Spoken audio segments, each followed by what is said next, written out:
We're coming to you live from our Auckland Park studios. This is Prime News on SABC 3. Here are the top stories making headlines. He has been served with documents to take leave while the processes are underway. Deputy Police Commissioner for Crime Detection, Lieutenant General Shadrack Sibiya, has been placed on special leave. His establishment of a Judicial Commission of Inquiry is an act of leadership that demonstrates an unwavering commitment. The ANC says it welcomes the announcement by President to establish a Judicial Commission of Inquiry into corruption allegations made against Police Minister Senzo Mchunu. And the Independent Electoral Commission says the introduction of a new electoral system during last year's general elections was seamless.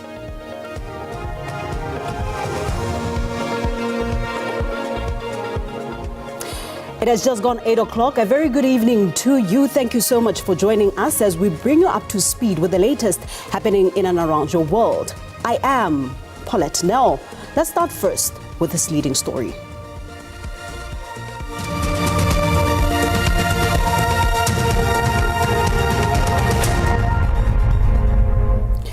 Deputy Police Commissioner for Crime Detection, Lieutenant General Shadrack Sibiya, has been placed on special leave. This was confirmed by National Police Commissioner General Fani Masemola in Durban today. The move follows damning allegations made by KwaZulu-Natal Police Commissioner Nhlanhla Mkhwanazi last week. There's been mounting pressure on President Cyril Ramaphosa to act after KwaZulu-Natal Police Commissioner Nhlanhla Mkhwanazi's allegations. On Sunday, he placed Police Minister on special leave. And on Tuesday, the National Police Commissioner also acted. He has been served with documents to take leave while the processes are underway. We don't normally like to discuss details of our departmental processes, but yes, I see on the news that it is indicated that he says he has been served today to stay home while other processes are unfolding. Meanwhile, thousands marched through the streets of Durban in support of Lieutenant General Nhlanhla Mkhwanazi. We had commission inquiries for Zondo. We had commission of inquiries for Pala Pala. Nothing came of it. Nobody was arrested. Nobody was prosecuted. So we are saying this is not a time for commission. This is a time to act. This is a time as a president to take a stance. Masemola will hand over the memorandum to President Ramaphosa. The president has been given 14 days to respond. Simpiwe Makanya, SABC News, Durban. Meanwhile, the ANC has defended President Cyril Ramaphosa's actions of establishing a Judicial Commission of Inquiry to investigate allegations within the law enforcement agencies. The party's Secretary General Figel says they applaud Ramaphosa for acting swiftly on the claims brought forward by Mkhwanazi. The ANC has thrown its support behind President Ramaphosa to set up a Judicial Commission of Inquiry to look into damning allegations by KwaZulu-Natal Police Commissioner Nhlanhla Mkhwanazi, which implicates, amongst others, Police Minister Senzo Mchunu. His establishment of a Judicial Commission of Inquiry is an act of leadership that demonstrates an unwavering commitment to constitutional democracy, accountability, and the principle that no individual, regardless of their position, is above the law. During his message to the nation on Sunday, Ramaphosa also announced that he had decided to temporarily put the police minister aside pending a commission of inquiry. Mbalula says this is a sign that Ramaphosa takes the claims by Mkhwanazi seriously. Ramaphosa said that he would make an interim appointment from his cabinet to step into Mchunu's shoes for 2 weeks until the appointment of Firoz Kachalia as the acting police minister. The decision to place Minister of Police Comrade Senzo Mchunu on a leave of absence is equally commendable. It is a proactive and considered measure taken in the interest of ensuring that due process is not compromised. The party has postponed its NEC meeting, which was set to take place this weekend, and has also announced that it will hold a Liberation Movement Summit next week to be attended by leaders of various liberation movements. Nhlanhla Khatlani, SABC News, Johannesburg. Still on this, speaking to the SABC earlier, Director of Research at ASRI, Angelo Figel, weighed in on the developments since Mkhwanazi's allegations.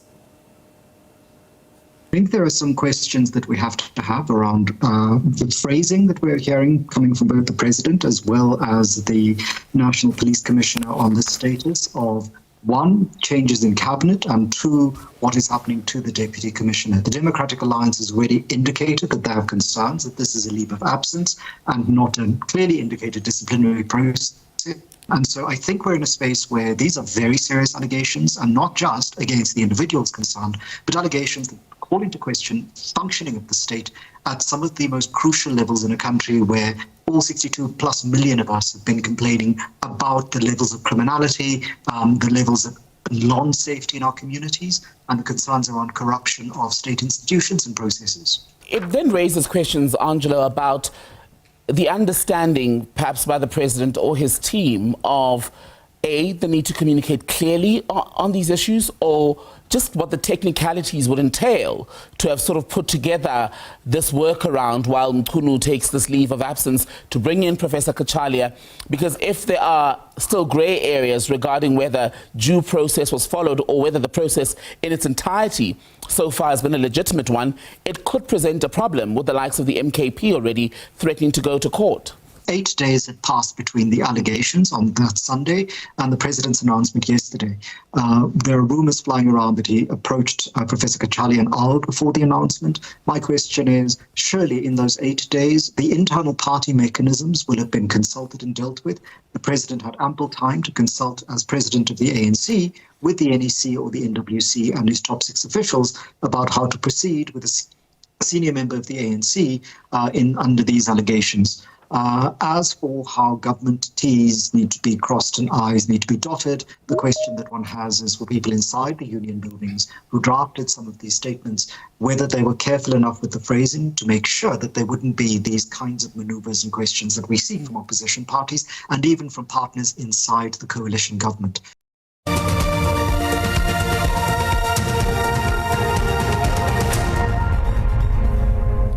Thank you for staying with us. Let's continue with this. The Minister of Transport, Barbara Creecy, has dissolved the Board of Directors of the Road Accident Fund, also known as RAF. A statement issued by the department says this follows persistent governance and operational challenges at the RAF, which has undermined its ability to execute on its legislated mandate. The minister cited protracted and costly litigation pursued by the RAF around the issue of accounting standards, what is termed the reckless handling of the suspension of the CEO, Collins Letswalo, which resulted in him legally challenging the same, as well as the frequent case of default judgments made against the RAF, serving to raise its legal costs and undermining its financial stability, among other issues. Creecy indicated that these factors had resulted in a loss of confidence in the board. Creecy says that the department has now approached National Treasury to appoint an interim functionary to act as the accounting authority at the RAF in the meantime, in line with the Public Finance Management Act. The Independent Electoral Commission says the introduction of a new electoral system during last year's general elections was seamless. This despite major electoral reforms to the Electoral Act. Last year, around 27.78 million voters were registered, which the IEC says is the highest registration since democracy. The IEC gave a breakdown to Parliament's Home Affairs Portfolio Committee, outlining its performance in the 2024 national and provincial elections. In the last month towards the election, there was an escalation of disinformation and what we had prepared was woefully enough to deal with what one could refer to as the deluge of misinformation and disinformation, and that presented great challenge for the election. So we've got to think of technologies as well as human capacity to better deal with this space. Because anything short of an ability to deal with disinformation means we are placing an election at risk. Mpumalanga Premier Mandla Ndlovu has made several changes to his executive council. Ndlovu says the changes were necessary to ensure proper governance of the province. The changes were in the Department of Education, Department of Economic Development and Tourism. Making changes to the provincial cabinet. Mpumalanga Premier Mandla Ndlovu says extensive consultation was done before this decision. I therefore wish to announce the following changes in the Executive Council. Number 1, Ms. Lindy Leitima-Sina has been appointed as the new MEC for Department of Education. Ms. Chester Seidel, the new MEC for the Department of Economic Development and Tourism. Ms. Ketiwe Muyekete is the new MEC for Agriculture, Rural Development and Environmental Affairs. Ms. Nompumelelo Hlope, the new MEC for Social Development. Ndlovu has also terminated the contract of the head of Department of Culture, Sport and Recreation, Godfrey Ntombela. Ntombela was earlier suspended on allegations of irregular procurement and maladministration during the COVID-19 pandemic. Meanwhile, the economic freedom fighters in the province have welcomed the changes made by the Premier. Nhlanhla Jele, SABC News, Mbombela, Mpumalanga.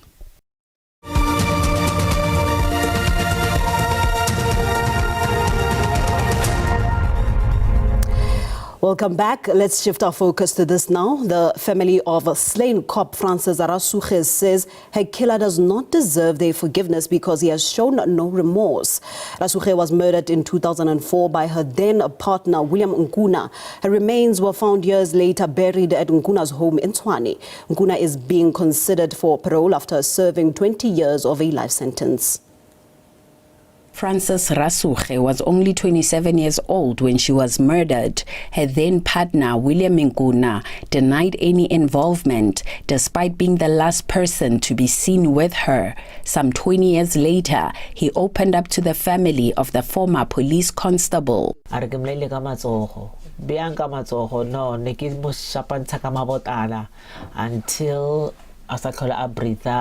he admitted that he killed her with his bare hands. He said he hit her against the wall until she couldn't breathe.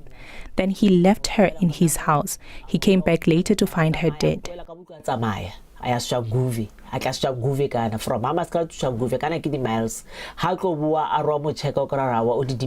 According to the family, Nkuna maintains that he murdered Rasuche because she had hired hitmen to kill him. Construction workers found her remains buried in Nkuna's house in Temba in Tshwane, some 8 years later after her death. He needs to stay in prison and he must die there. It will not be okay for us to see him. We don't know who he will kill next. We don't know. Rasuche's family met Nkuna as part of the Victim Offender Dialogue in May. It aims to assist victims in their healing process and for offenders to have an opportunity to take responsibility for the crime. Because to be honest, when I looked at him, I just saw the devil. Even when he speaks, he shows no mercy. He was even chewing gum during the meeting. The Department of Correctional Services says the parole consideration process is an internal process and updates will be given at the end of it. Neria Hlakotsa, SABC News, Mabopane, Tshwane. To this now, mourners in Nigeria have paid their last respect to former President Muhammadu Buhari. Current Nigerian President Bola Tinubu has received his mortal remains in Katsina. Buhari died in a London healthcare facility on Sunday after a prolonged illness. A solemn moment as Nigerians bid farewell to former President Muhammadu Buhari, who led the country from 2015 to 2023.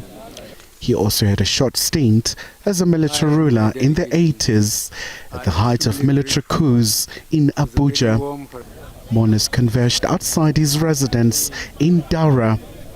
Thank you, all Nigerians, and I'm appealing for all Nigerians to forgive Baba, whoever is having any grief for him.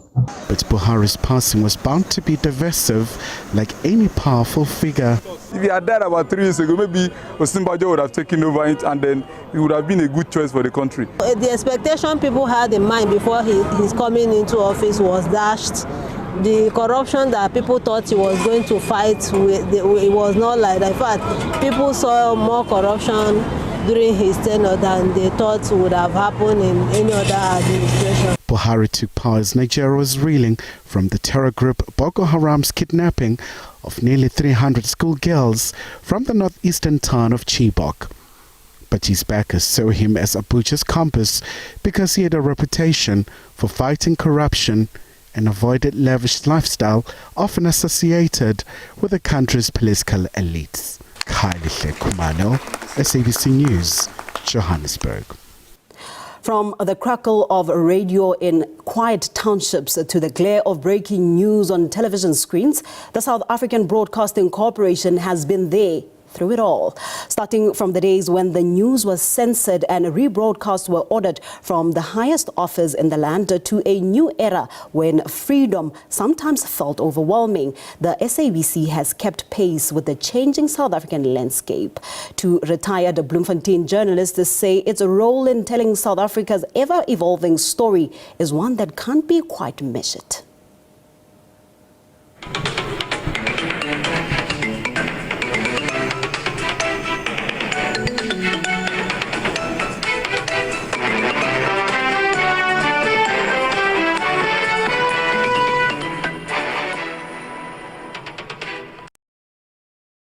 Voice of the people, a torchbearer that has remained resilient in narrating the South African story, good or bad. This is how a former SABC news reporter has described the SABC.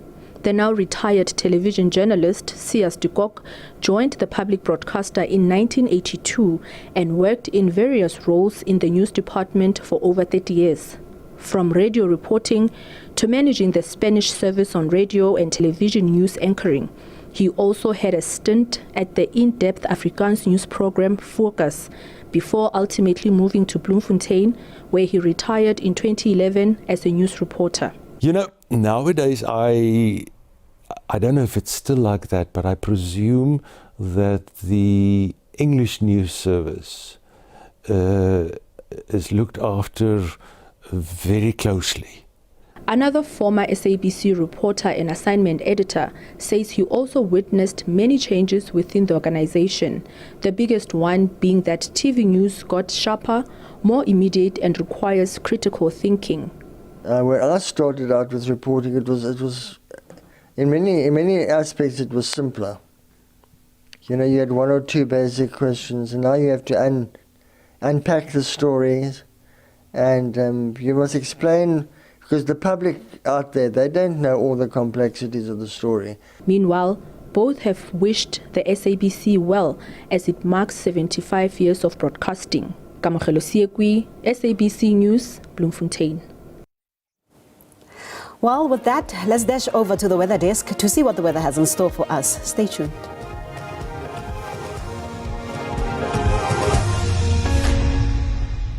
Good evening to you. Let's take a look at all your weather details. Mostly clear conditions expected overnight throughout South Africa, but some partly cloudy skies along the Cape Peninsula and in parts of the east coast of the country. Otherwise clear and cool through the central parts and northeast. Ahead towards tomorrow, nice sunny day in the northeast and central parts of the country. Some light cloud cover and isolated showers for the east coast of the Eastern Cape province, whilst we are expecting a cold front to make approach tomorrow, and ahead of it, some partly cloudy skies in the evening with isolated showers for Cape Town.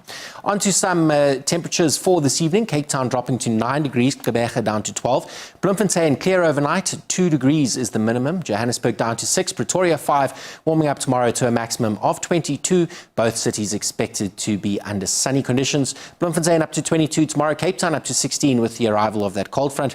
Gqeberha and East London into the 20s, whilst Durban tops out at about 23 degrees through the middle of the week through the afternoon. Ahead towards Thursday, that cold front making landfall now, bringing with it some showery condition in towards the Cape Peninsula. A drop in temperatures is to be expected as well, whilst it remains cloudy for the Northern Cape and the Free State provinces. Some isolated showers expected in parts of the Eastern Cape, whilst in the northeast it remains mostly sunny. A warm day expected through northern KwaZulu-Natal on Thursday. And ahead towards the start of the weekend, Friday sees cooler temperatures with partly cloudy skies for Johannesburg and Pretoria. It remains cold through the Free State in towards the interior of the Eastern Cape and KwaZulu-Natal. Scattered showers expected through northern KwaZulu-Natal on Friday, whilst it remains cold behind that cold front for the Western Cape. Sunny and warm, though, as you head northwards through the Northern Cape. That's it from me. Have a great evening ahead.